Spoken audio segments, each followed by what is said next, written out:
सभी चीजों के लिए एक होमा करना चाहते हैं तो चंडी होमा कारगर है। बहुत बहुत ही इफेक्टिव उपाय बताया जाता है। गणपति को गणपति इसीलिए कहा जाता है क्योंकि ये वो एलिमेंट हैं जो सबको साथ में रखते हैं, सबको जोड़े रखते हैं। गणपति को विघ्न हर्ता भी बताया गया है और विघ्नेश्वर भी बताया गया है। विघ्न के ईश्वर भी वही हैं और विघ्न हटाने वाले भी वही। तो अगर हम जीवन में कुछ अच्छा करना चाह रहे हैं, हम गणपति पूजा, गणपति होमा में पार्टिसिपेट करते हैं, अगर जीवन में कई कई जगह विघ्न आ रहे हैं या फिर ऐसा लगता है कि आपको लोगों को जोड़ के रखने में बहुत तकलीफ होती है या आपके अंदर ये नेचुरल स्किल्स नहीं है, तो गणेश जी की पूजा करने से, उनका आवाहन हवन यजन करने से ये सारी स्किल्स धीरे धीरे हमें बढ़ने लगती है। उसके बाद हम नवग्रह होमा जब करते हैं तो नवग्रह होमा तो सारे 9 ग्रहों का एक साथ हो ही जाता है। तो आपने जो 9 दिन उपवास किया, साधना की, सत्संग किया, सेवा किया, उन सब का एक समावेश करके नवग्रह होमा में भाग लेते हैं। तो वो सब ग्रहों का एक तरह से एक आहुति भी हो जाता है। हमने जो उनके लिए साधना की उसके बाद एक टोकन ऑफ रेफरेंस बोलते हैं कि हमने कुछ आहुतियां दी और उसमें पार्टिसिपेट किया, उनका मंत्रोच्चारण सुना, तो नवग्रह होमा होता है। 11 रुद्र जो होते हैं हमारे शरीर में, 11 अलग अलग तरह की वायु होती है, संसार की अलग अलग तरह की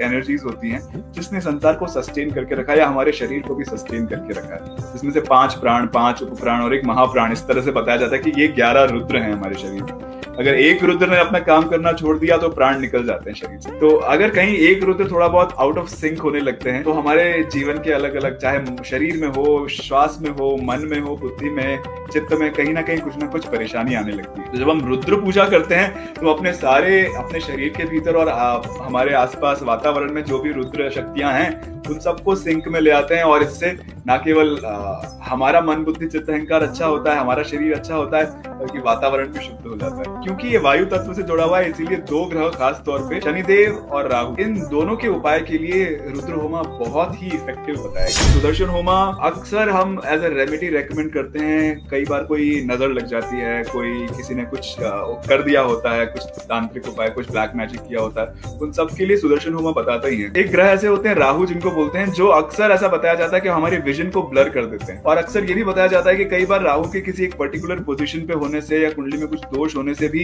ये जो तांत्रिक शक्तियां हैं या जो अलग नेगेटिव सूक्ष्म शक्तियां हैं वो हम पर असर कर देती हैं। तो इन सबके उपाय के लिए सुदर्शन होमा एक बहुत अच्छा होमा होता है जिसमें हम सबको भाग लेना चाहिए। सुदर्शन चक्र भगवान विष्णु के आयुध है और भगवान विष्णु जिस ग्रह के अधिदेवता हैं उस ग्रह का नाम है बुध। तो सुदर्शन होमा बुध की शक्ति को बेहतर करने के लिए, बुध की अगर हमारे जीवन में कुछ नेगेटिव इफेक्ट है उनको हटाने के लिए, उसको और अच्छा करने के लिए, इन सब कामों के लिए सुदर्शन होमा बहुत ही कारगर उपाय बताया गया। अगर आपको ये सब चीजें अक्सर होती रहती हैं तो सुदर्शन होमा में आपको संकल्प लेना चाहिए, वो अच्छा रहेगा आपके लिए। शतचंडी होमा इतना विस्तृत है, उसमें इतने सारी विधियां होती हैं। अगर आपको चाहिए कि आप पावरफुल पोजीशन पे पहुंचो तो अक्सर हम चंडी होमा रेकमेंड करते हैं। चंडी होमा ना केवल सारे ग्रहों की वीकनेस को दूर करता है पर सारे ग्रहों को एक साथ अपलिफ्ट कर देता है। और आपको जहां पर भी एक शक्ति की जरूरत होती है, एक पावर दिखा करके काम करने की जरूरत होती है, वहां पर आपके लिए थोड़ा रास्ते बन जाते हैं। क्योंकि जब सब ग्रह एक साथ अपलिफ्ट होते हैं तो कहीं ना कहीं वो शक्ति जागरण भी हो ही जाता है। सभी चीजों के लिए एक होमा करना चाहते हैं तो चंडी होमा